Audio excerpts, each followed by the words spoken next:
everyone, and I hope you're all sitting comfortably because here today I have got Lee Severin, the lead singer from mid-90s Manchester band Jubilee.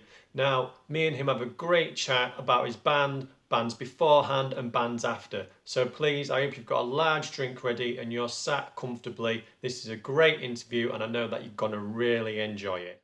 Hi, before we go any further, I just have a small favour to ask of everybody.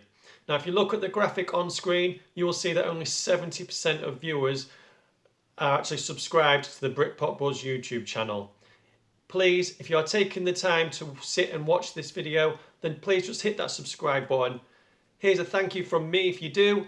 Now let's carry on with the video. How you doing, mate? You okay? Ah, yeah. No, I'm all right. Thank you. Are you all right? Yeah, I'm good, man. How are you? Yeah, I'm not bad. I'm just getting through the summer. It seems like the cold weather's here already, but yeah. That's what we call summer, isn't it? Yeah. Where'd start? Tell me how Jubilee came about. How did it all start? Um, well, I came to Manchester in 1986. I've been coming up to Manchester for about 2 years every weekend because I was seeing a girl who I met in London who just started university a bit. And so in the 2 years that I was coming up, we were clubbers, London clubber types. The people that I met in Manchester across those 2 years just happened to go on to be the two main bands in Manchester, as in the Roses and the Mondays at that time, obviously. And so I, when it all kicked off for the Roses and the Mondays, I was kind of went more with the Roses and went everywhere with them. And then I'd always been I played guitar and I sang and I liked to write songs, but I didn't do anything professionally with it. And then when the Roses went into their hiatus, when they were legally kind of bound over for about 5 years, I was at a loss of what to do. And so I thought, yeah, now's the time to put a band together. I joined a band out of Oldham, who were called the Jerks at the time. They were quite a well-established Manchester band at the time. And I joined them as the singer, and I was with them for about a year and a half. And I kind of lost interest a little bit in that. And then I took a bit of time out to really knuckle down to some songwriting. Um, and around that time, I got introduced to the guitarist Ross Baxter, and we put originally a band together called Polaroid. But obviously, with the using that name was a little bit of there were legal issues around that.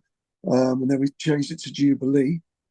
Um, and this was just about 6 to 12 months before Britpop, as we came to know it, kicked off. So Yeah. everything, all the timing, it just fell into place. All right. So you had been on the music scene a long time then, in the build up Yeah, to the mid-90s before everything indie music exploded and became popular. Yeah, yeah. yeah. Well, when I lived in London, which I was born and raised in London, um, when they started to gentrify the East End, which is where I'm from, you had different kind of pop industries moving into the area, slumming it, if you will. And there was a studio that set up, I think it was called Elephant, if I remember rightly.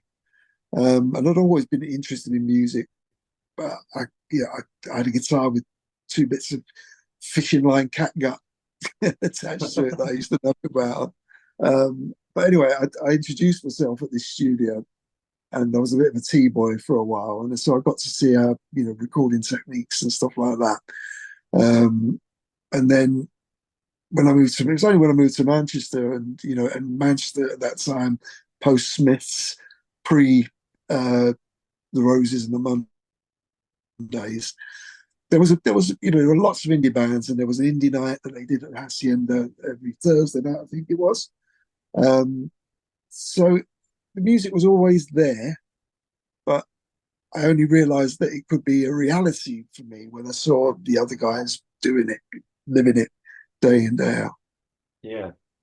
Wow. That must have been a great time to Must have had so much fun in and out of the London scene and the bands and that back then, watching it all build It up. was amazing. But London was dry band-wise, really, at Yeah, that time. We'd had the Smiths, early 80s, um, and that had kind of. I mean, the Bunnymen had always been there, um, but coming up here at the time when the Smiths were at their kind of peak, I guess. It was just before The Queen is Dead was released. Um, it suddenly, it was a great time. It was a great time, and this is pre Acid House and everything that came out of that.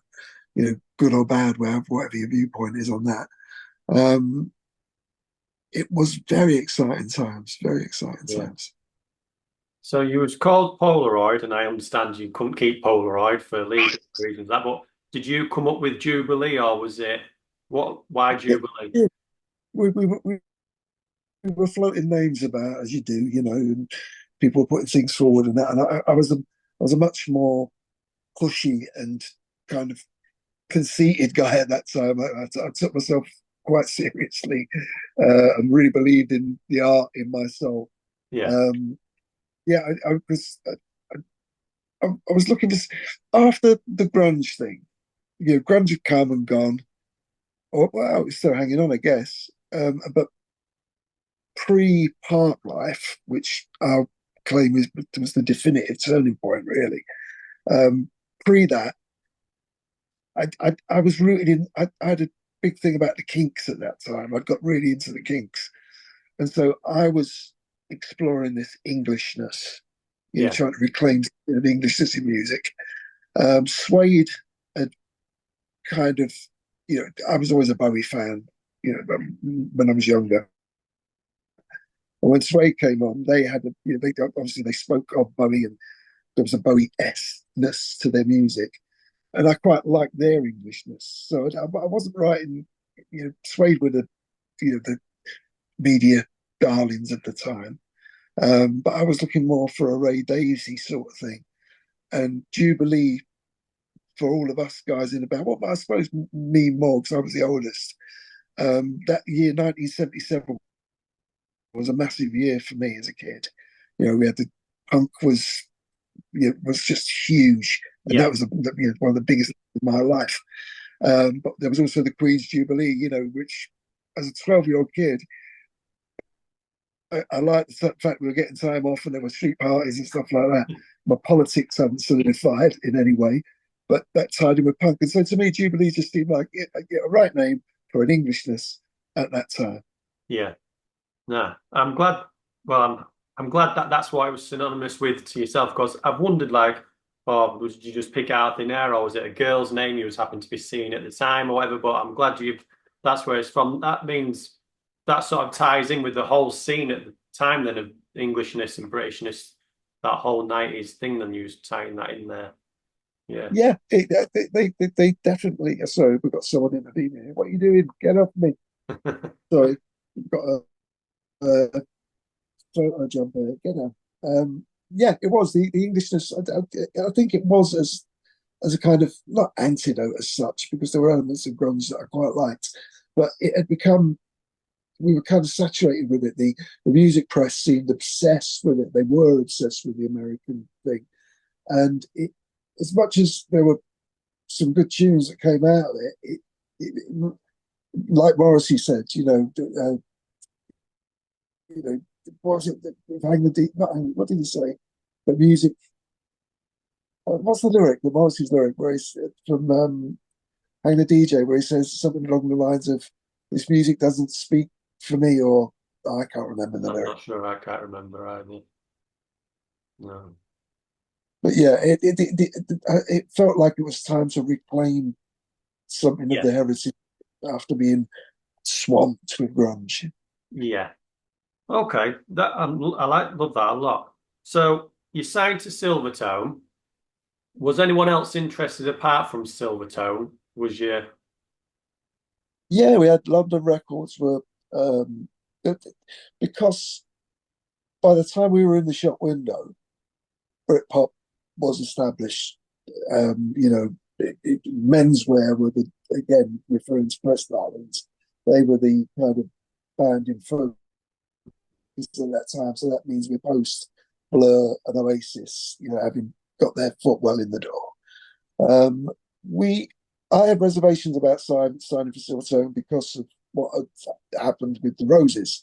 Obviously they'd been on Silvertone, and I spoke to John about it at the time, and he just shook his head as if to say, the last thing you should do. But we just wanted to get recorded. And so Silvertone, it was actually a subsidiary of Silvertone called Mono. It was like a separate label within the label. And they were releasing stuff by, they had a couple of artists on their roster at the time. One was called Skywalker, I think. And the other were a Scottish band who, again, his name escapes me at the moment. But I think we were the third signing to them, yeah. Did you just say Skywalker? Was that what you just said? Yeah, they were called Skywalker, but I think they had to change their name as well. But they were a Manchester band, female lead singer. I don't think they went on to do anything major, I'm just but they were writing called that down. Skywalker. Yeah, they were called Skywalker at the time, but they were forced to change the name. I think Lucasfilms. That's one to look into later on. Cool, I'll do that. Yeah, yeah. So, yeah, but you supported some big bands in that time you was Jubilee. You've supported menswear. Did you support menswear? We Cool as did, yeah. shit. Yeah. We got signed. We got signed off of the support slot we did with menswear at Manchester Uni. Yeah. All right. Yeah. Cool. So that makes. I did wonder then what sort of happened because you was supporting these bigger bands, but you only seem to get out the two singles. You only seem to get out the So Sad About Us and the Shake and Shiver. What went wrong for you? Because they're great singles, but nothing. It's very kind of you. I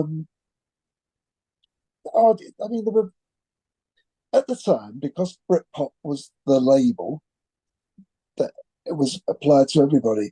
We were young, and we were kind of a little bit. Our noses were put out of joint by being labelled as Britpop. Us being young, full of ourselves, we saw ourselves as something that couldn't be labelled in the way that the impetuousness of youth. Yeah. And so we had the first single. At the time, we were managed by a guy called Howard Jones, who previously managed the Stone Roses. He used to manage the Hacienda at one point, and he asked us who we wanted to produce us, and we were thinking we want a decent producer. But he was working at the time with a guy called Andy Cousins, who was formerly in the Roses. And Andy's a great guy, got on really, really well with him. But for the first single, we didn't. We were a little bit. Well, with the idea of an untried producer didn't sit really well with us. We went in and we recorded the first single and the supporting tunes. Went down to Mono Valley in Wales. Wasn't happy with the final mix in any way. Fell out with Howard, sacked Howard on the advice of the record company as well. And then for the second single, for Shake and Shiver, they got in Chris Kimsey, who used to work, he engineered for the Stones and all this, proper established guy, really, really good ear. And I didn't. Well, let's roll back a little bit. For the first single, the record company were pushing us to use what they deemed more Britpop sort of stuff, and I was not keen on that at all. And so with So Sad About Us, it had a more kind of. I saw it more as like more of a late 80s kind of Manchester shuffle type thing. Yeah. And I thought, I'm not going to shy away from that. I want to embrace that and put that out there. And I thought, kick against the pricks and show that we're not a Britpop band. But maybe I misjudged the time. But I thought it would blow up that tune. I thought it was a cracking tune. Yeah. But as I said, the mix I wasn't too happy with, not in any way really. And when it didn't make big shakes, I was disappointed. But I knew we had plenty of other tunes, in our pocket. And by the time we got down to Shake and Shiver, although the production on that was much, much better, Silverstone didn't promote it, not in any way, shape or form.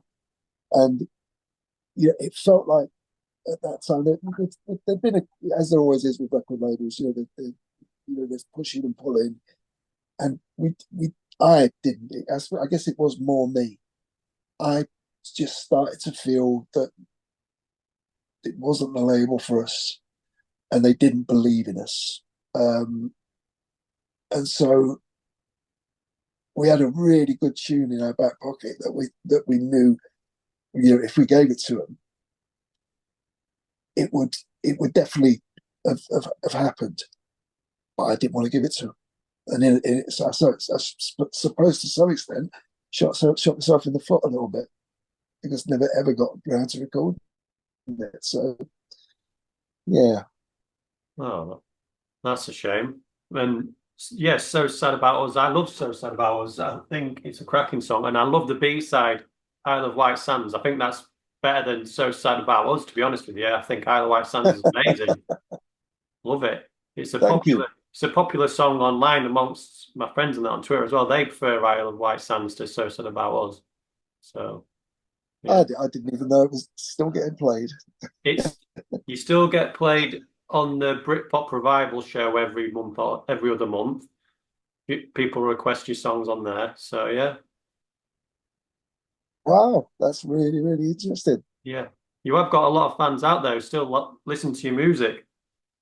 And I was just going to say, was was an album ever in the process of being recording, or did it never just materialize? Or It was part of the original deal that we signed, that there would be an album.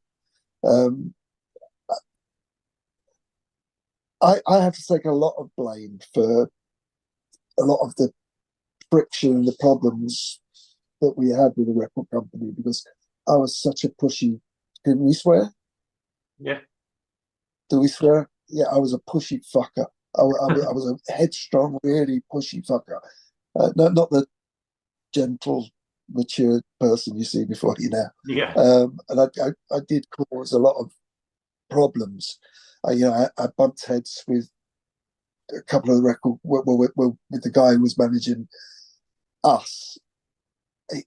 We were just chalk and cheese, and he just rubbed me up the wrong way, and I certainly rubbed him up the wrong way. And so when it came to that time where they were asking for the next single before, whether they were going to honour the contract, I just point blank refused to use the song that I referred to as, I say, having in our pocket. yeah, And I offered up something knowing that it wasn't what they wanted and that they would likely drop us. And I was happy to be dropped by right. that time. Yeah, yeah, Can't speak for everyone else in the band. And I know that the others were unhappy, but I don't think they were as unhappy as me. And I was quite prepared to self-sabotage, which was unfortunately part of my personality back then. I did quite a lot of that. yeah. So did this song you're talking about never get recorded, or do you have it? No. It never got recorded. Oh, We recorded it at different times in rehearsals. Just taped it and stuff to listen back to, but never did. And I went on to form a band further to Jubilee, with Andy Cousins, in fact, as the guitarist. And we were called Peppered. yeah. and we've recorded a couple of stuff. It's out there on Facebook. I think I put it on Facebook. They're on YouTube. Um, All the Peppered songs are on YouTube. oh, they yeah. Yeah. All right, okay. Yeah, but I didn't never use it then because I wouldn't use a tune that I wrote with Ross. Ross and me were the main songwriters. We were the songwriters in Jubilee. Um, and so I just wouldn't have. So no, it never got recorded. Never got recorded. Oh, that's a shame. I would have liked to have heard it. Well, I mean, if I dig out, if I go digging in the tapes, maybe I'll send you a copy. Oh, please. I'd love to have a copy of it. Yeah, Okay, so how involved in the artwork was you for the singles? Was you involved in that or? yeah, very much so. I've, I've always loved art, and my wife's an artist. Um, and back then, I, I was always a big one for if you went songwriting. I remember when I was in Rubber Orange, which was the band that the Jerks segued into. Our manager then Phil always used to try it and push us to write lyrics and then put music to it. But that was anathema to me. I never understood that way of writing because to me, the mood of the song suggests the lyric. Yeah, I mean, you can juxtapose and have those things push against each other. But to me, it's a it's all about feel, you know. Yeah. And so lyrics are defined by the song. Sorry, but what was the question again? I've gone off on a tangent there. Was you What was involved the in the question again? artwork? Sorry. Was you involved in the artwork Oh, for the well, thank singles? you. Yeah. Yeah, of course, of course. Yeah, so the feel of "So Sad About Us." I mean, obviously, lyrically, it's about addiction and stuff like that. But I did like the idea of the I'd had a couple of I used to collect old Victorian black and white photos from charity shops, things like that, and so I like the idea of these you've got this song that's kind of referencing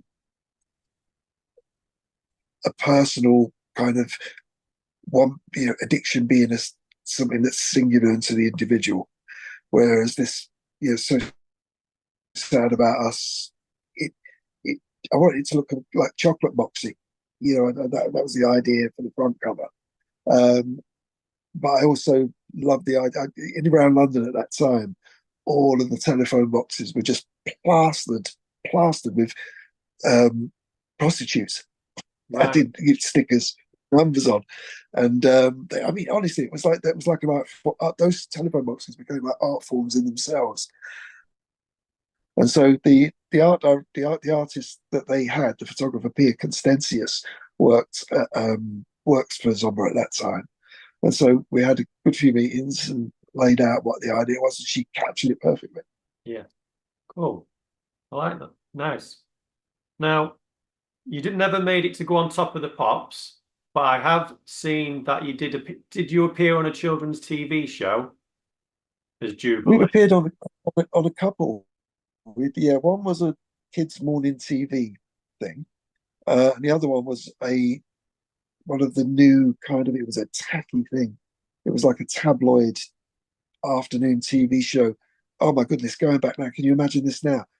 They're topless darts on there. Insane, insane. And they had this character, I think it was a bear or something like that, that would always pop in. And we stole the head of it when we were on our way out of the building. We got caught. I mean, it was if it had gone, it would have that character would have been hard to replace. I guess. Oh, it's just funny thinking back to it now. I'd forgotten about that really. Yeah. Yeah, Well, yeah. So we did a couple of TV shows at the time. yeah. I couldn't find any of them online. But I had seen them in an old newspaper article I found. I was like, oh, I can't find that. I was like, all right, I'll ask about You know what? I think I've got copies somewhere. I think I've got a copy of both of those on disc somewhere. If I do find them, I promise you I will send you them. that. Oh, thank you. Cheers. Now, well, actually, did you have a top performance? What was your favorite performance that you think you did a? Do you have one? Um, I mean, we played so many times. I think the first time that we played at the Dublin Castle, I think that was a really good gig because the buzz was out there at the time. It was our first London gig. And we came down, and Andy Cousins was with us. He was engineering, and Steve Diggle from the Buzzcocks. And when we pulled up in the van doors opened at the back, and in came Steve Diggle, and I was hard to impress back then, but I, I had the nerves of a schoolboy suddenly came on me, and I muttered something like, "Pleased to meet you, Mr. Diggle," something stupid and inane like that. He just looked at me like, "What a fucking idiot." But yeah, that was a really good gig. Everything was vibed up. There was a big buzz about us at the time, and we were coming to London. Our first gig, and we played a belter. Played a really good gig. Nice. So from Plus, I had lots of friends who were my original London friends who came to the gig, family as well. So it was a good feeling, really good gig. oh right, so it was like a coming together, big gig, family and friends there, and new band. It was a homecoming for me. Yeah. I'd been away from London for what was it, about nearly 5 years at the time, I think. Oh wow, yeah. So I'd left a boy and come back a man, if you will. So if that was your top performance, did you have any embarrassing moments on stage? Was there anything for you that you can remember? No, you know what? I don't think I was. I was so dialed into my cool at the time, despite sporting the most preposterous of hairstyles. Um, that no, what happened on stage was really important to me, and so yeah, I can't think of any embarrassing things. No, not really. No, sorry to disappoint. No, it's okay. Your drummer used to get ribbed That's about you. his hair a bit, didn't he? I beg your pardon. Your drummer used to get a bit of a ribbing about his hair sometimes, didn't he? Well, I think we all did. No, Chris's hair was really kind of normal, out of all of us. Um, but I decided that I was going to just have fun. So I dyed mine jet black and it cut into the most 60s style that I imagined. Yeah. And ended up looking like I was wearing a wig wherever I went. I actually thought you was wearing a bobble hat, one of them sort of hats that go straight on your head. I didn't think you was that was your haircut for a while. I was like, man. Yeah, I know. It was funny. It looked like you could just go in the cupboard and put on another one. What were your favourite bands at the time, Lee? What was you listening to back then? Oh wow! I mean, I've always been a massive 60s garage punk and fan, and also artists like the Birds, Graham Parsons, that cosmic country thing. Um, I was a massive Roses fan up until Fool's Gold, which I didn't particularly like when the Roses decided to go dance. That to me, they'd always been the magic of the Roses was always the song, the songwriting, Yeah. and the melodies. But yeah, so at that time, it would have definitely been you know bands like the Music Machine, the Stooges. I like Small Faces, the Kinks, as I mentioned. Um, 13th Floor Elevators, the Birds, as I mentioned. Yeah, it was all about that 60s garage punk for me. All right. Cool. No. I did like contemporary bands though. I Yeah. thought I love Modern Life is Rubbish. I thought was that was to me that was an unexpected album. I knew who Blur were and I kind of followed them, with a loose eye. Um, but when Modern Life is Rubbish came out, it made me sit back. I never knew that band had an album like that in them. Yeah. And then when Part Life came out, that was a game changer. I don't care what anybody says. I was always Blur over Oasis All right. every single time. Even though I love Oasis's first few singles, and I kind of loosely knew Noel from when he worked with the Inspiral Carpets, who were based out of Oldham, which is where the Jerks, Stroke Rubber Orange were based. So I was impressed when Oasis first came out. I thought Shaker Maker was incredible tune, but Blur were art to me. Yeah. That when Part Life came out, it blew me away. I thought it was a masterpiece. All right. Yeah, it is. Well, it's a modern classic now, isn't it? It's considered that. Yeah, It's ingrained in sort of the British culture. Park Life is now. It's on the radio pretty much every day. So the song is, for the album, yeah, you're right. I prefer Blur over Oasis. So yeah, if yeah, you put it in context of what was going on at that time as well, like I say, that post kind of grunge thing, I think there was obviously something in the zeitgeist, for want of a better word, an appetite for a reclaiming Britishness, and I think Blur show that definitely with Modern Life is Rubbish. But to follow it up with Park Life, I give it more credit than a modern day classic. I actually do think it's a masterpiece of what they were able to achieve at that time. yeah. Oh yeah. I still play it regularly. I have it behind me in the collection here. It sits there, comes out regularly. I love it. Yeah.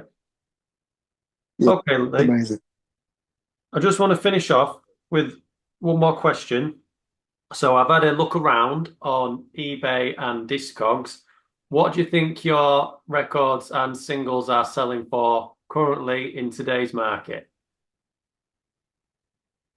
Goodness me, 99p perhaps. Oh, no, no, no. You're well under, well too low there.